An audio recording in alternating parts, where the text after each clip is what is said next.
नमस्कार दोस्तों, मनी मग में आपका स्वागत है। मैं हूं सीए पिंकेश ठकरानी। दोस्तों 1993 में केरला में एक शॉप से शुरुआत करने वाले कल्याण रमन ने गोल्ड बिजनेस में एंटर करने से पहले ये सोचा कि क्यों ना इस बिजनेस के अंदर में कस्टमर्स को एम्पावर किया जाए। जहां पर कस्टमर्स गोल्ड को सिर्फ वेट के बेसिस पर खरीदा करते थे, वहां उन्होंने वेस्ट के चार्जेस कितने हैं, इसको मेकिंग के चार्जेस कितने हैं, इस सोने की प्योरिटी कितनी है और इस सोने पर प्राइस टैक्स लगा के मार्केट को डिस्टर्ब करने की कोशिश की।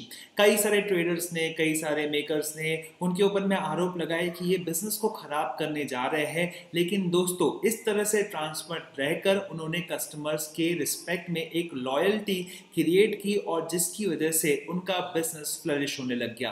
अगर हम लोग बात करते हैं कल्याण ज्वेलर्स की, तो आज इंडिया में 100 से भी ज़्यादा इनके स्टोर्स है और यूएई में लगभग 6 स्टोर्स है। जहां बात करते हैं इनके ब्रांड एम्बेसडर्स की, तो उसमें आते हैं अमिताभ बच्चन या फिर ऐश्वर्या राय। तो दोस्तों ये एक ब्रांड है जो कि रिकॉग्नाइज हो गया है एंड बेसिकली दोस्तों इसको लोग पसंद करते हैं इसके ट्रांसपेरेंटी के लिए और इसके जो लॉयल्टी प्रोग्राम्स है उसके लिए। तो दोस्तों यही कल्याण ज्वेलर्स लेकर आ रहा है अपना आईपीओ और इसके लिए उन्होंने सेबी के साथ में डीआरएचपी फाइल कर दिया है।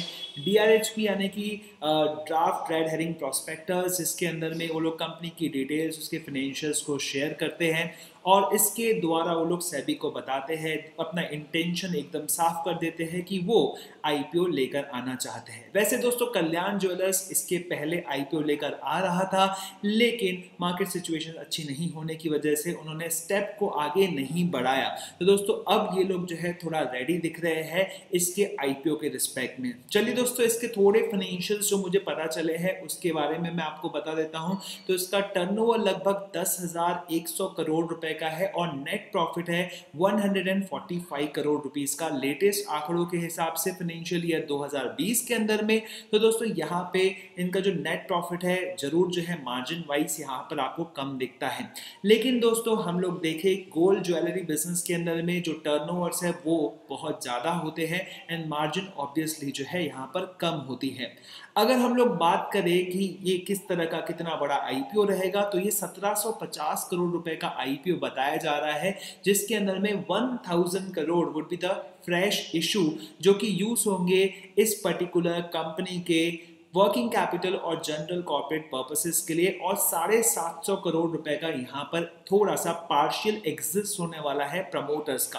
प्रमोटर्स की हम लोग बात करें तो यहाँ पर 76% कल्याण रमन जी का स्टेक है और 24% वारबरी पिंकस का है। जी हाँ दोस्तों, वारबरी पिंकस एक प्राइवेट इक्विटी फर्म है जिसका अगर ग्लोबल लेवल पे देखें तो लगभग 62 बिलियन डॉलर्स का एसेट ये मैनेज करते हैं और जितना भी ये नया फंड आ रहा है, अगर मैं न्यूज़ को सही मानूं तो उसके हिसाब से ये लगभग 15 to 20% इंडिया में इन्वेस्ट करते हैं। जहां पर आपने नाम सुना होगा कार ट्रेड का या फिर आईडीएफसी फर्स्ट का, तो यहां पर वारवरी पिंकस ने इन्वेस्ट किया है। लेमन ट्री का भी अगर आपने नाम सुना होगा तो वहां पर भी उन्होंने इन्वेस्ट किया है। तो दोस्तों प्राइवेट इक्विटी फर्म्स अगर आप देखेंगे, अगर रीसेंट वाला एग्जांपल देखूं मैं एसबीआई कार्ड का, तो वहां पर भी सीए रोइंग होल्डिंग्स के बारे में अगर आपने देखा होगा तो बहुत कम में इन्होंने इन्वेस्ट किया था और काफी अच्छा खासा जो है इन्होंने कंपनी के बिजनेस को बढ़ाने में सहयोग किया एंड आप देखेंगे एग्जिट भी बहुत ही शानदार लिया। क्योंकि यहाँ ये बात अलग है दोस्तों कि एसबीआई कार्ड का आईपीओ जो है उसका जो लिस्टिंग है उतना अच्छा नहीं हुआ बिकॉज उस समय कोरोना का प्रॉब्लम आ गया था। उसके बाद हमने भी काफ़ी वीडियोस बनाए थे, 500 रुपये के लेवल पर आया था और बहुत ही एक्सटेंसिवली मैंने इसके बारे में जो है कवरेज किया था and I am very happy कि ये जो है 825 रुपये पर पहुँच गया है और हो सकता है थोड़ा बहुत ऊपर नीचे हो सकता है। लेटेस्ट मैंने 825 देखा था और हमारे काफ़ी सारे जो है सब्सक्राइबर्स ने इसके अंदर में पैसे बनाए एंड काफ़ी लोगों ने थैंक यू भी भेजा व्हाट्सएप के अंदर में। सो बेसिकली दोस्तों कल्याण ज्वेलर्स का आईपीओ आ रहा है और अगर हम लोग गोल्ड ज्वेलरी के अंदर में दूसरे स्टॉक्स देखें तो सबसे बड़ा नाम आता है वो टाइटन का आता है और आप यहाँ पे टिकर टेप में देख सकते हैं दोस्तों, मैं स्क्रीनशॉट डाल दूंगा कि अभी भी टाइटन जो है 52 वीक हाई से लो पे चल रहा है, थोड़ा सा जो है कम चल रहा है। 52 जो वीक का हाई है उसका थोड़ा सा जो है उससे आप देखेंगे कम चल रहा है, लगभग 10 से 12% जो है 15% तक ही कम चल रहा है। लेकिन दोस्तों एक और कंपनी के बारे में आपको बताता हूँ, राजेश एक्सपोर्ट्स, ये अपने 52 वीक हाई से जो है लगभग 50% 45-50% डाउन चल रहा है। लेकिन वहीं पर दूसरी दूसरी हम लोग बात करें तो दैट इज़ वेरी इंटरेस्टिंग कि गोल्ड का रेट जो है 55,000 56,000 के करीब करीब पहुंच गया है। तो ये ऑल टाइम हाई पर गोल्ड का रेट है और अभी भी कुछ लोगों का ऐसा कहना है कि ये बढ़ सकता है एंड ऑल। एंड मार्केट की सिचुएशन थोड़ी ट्रिकी हो गई है बिकॉज इतना प्रॉब्लम आने के बाद भी आप देखेंगे मार्केट का हाई था लगभग 12,100-200 रुपए पर और 100-200 पर, और आप देखेंगे अभी जो है ये मार्केट पहुंच गया है 11,500 पर। सो बेसिकली दोस्तों यहाँ पर किसी भी जगह पर इन्वेस्ट करने से पहले जो है काफ़ी सोचना पड़ता है। और अभी ये DRHP फाइल हुआ है तो इसको टाइम लगेगा जब वो फाइनली एडवर्टाइज करेंगे, इसके लिए रोड शो करेंगे एंड लोगों के सामने आएंगे, इसके बारे में इंटरव्यूज देंगे और हो सकता है यहाँ से 3-4 महीने का समय लग जाए, 6 महीने का भी समय लग सकता है।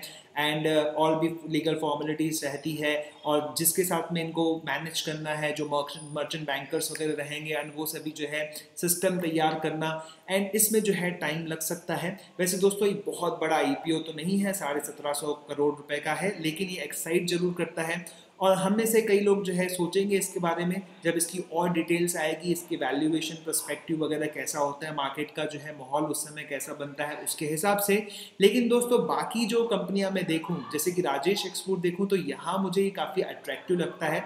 ये मैं अपने वीडियो के अंदर मैं आपको डिस्क्लोज कर रहा हूँ कि हो सकता है दोस्तों कि मैं इसके अंदर में जो है निवेश करूँ और अपने कुछ फ्रेंड्स लोगों को भी इसके बारे में जो है बताऊँ, उनसे भी कुछ सलाह लूँ राजेश एक्सपोर्ट्स के रिस्पेक्ट में। बिकॉज टर्नओवर वाइज देखेंगे राजेश एक्सपोर्ट्स का टर्नओवर तो काफ़ी अच्छा खासा है। आप तो अगर उसके फाइनेंशियल स्टेटमेंट्स वगैरह देखेंगे और आप देखेंगे काफ़ी अच्छी वेल्थ भी जो है क्रिएट करके दी है राजेश एक्सपोर्ट्स ने, और 52 वीक हाई से जो है लगभग आधे रेट पर मिल रहा है, तो ये भी बहुत ज़्यादा अट्रैक्टिव पॉइंट बन जाता है। और होता क्या है जब भी इस तरह का कोई भी IPO आता है तो बेसिकली उससे रिलेटेड जो दूसरे स्टॉक्स है उनका रेट थोड़ा बढ़ते चले जाता है, क्योंकि जो वैल्यूएशन है जिस हिसाब से मिलता है नए वाले IPO को, तो उसकी वजह से जो पुरानी कंपनीज का जो है एक प्रकार से वैल्यूएशन कंपैरिजन में आता है एंड उनके रेट्स जो है बढ़ने की संभावना रहती है। तो टाइटन की बात करें तो टाइटन में भी रुझान आ सकता है। तो यहाँ पर जो है अब जिस तरह की और डिटेल्स आएगी उसके हिसाब से मैं वीडियो बनाकर आपको बताते रहूँगा, लेकिन यहाँ पर मेरा थोड़ा रुझान जो है टूवर्ड्स राजेश एक्सपोर्ट ज़्यादा दिखता है। तो दोस्तों आई होप आपको ये वीडियो पसंद आया होगा और इसी तरह के शॉर्ट वीडियोस मैं आपके लिए लेकर आऊँगा। बिकॉज अभी ऐसा हो रहा है कि मैं ज़्यादा वीडियोस नहीं लेकर आ पा रहा हूँ क्योंकि और कैमरा सेटअप करना एंड ऑल दैट, माइक वगैरह एंड एवरीथिंग। सो इसीलिए जो है मैं किसी दूसरी चीज़ पे बहुत ज़्यादा बिजी हो गया हूँ, तो इसीलिए वेबकैम से ही मैं आपको रिकॉर्ड करके यहाँ पर दे रहा हूँ। बहुत ज़्यादा एडिटिंग वगैरह आपको यहाँ पर नहीं दिखेगा। सो इसी तरह के और वीडियोस में लाता रहूँगा दोस्तों। तब तक के लिए नमस्कार, धन्यवाद, थैंक यू सो मच, जय हिंद।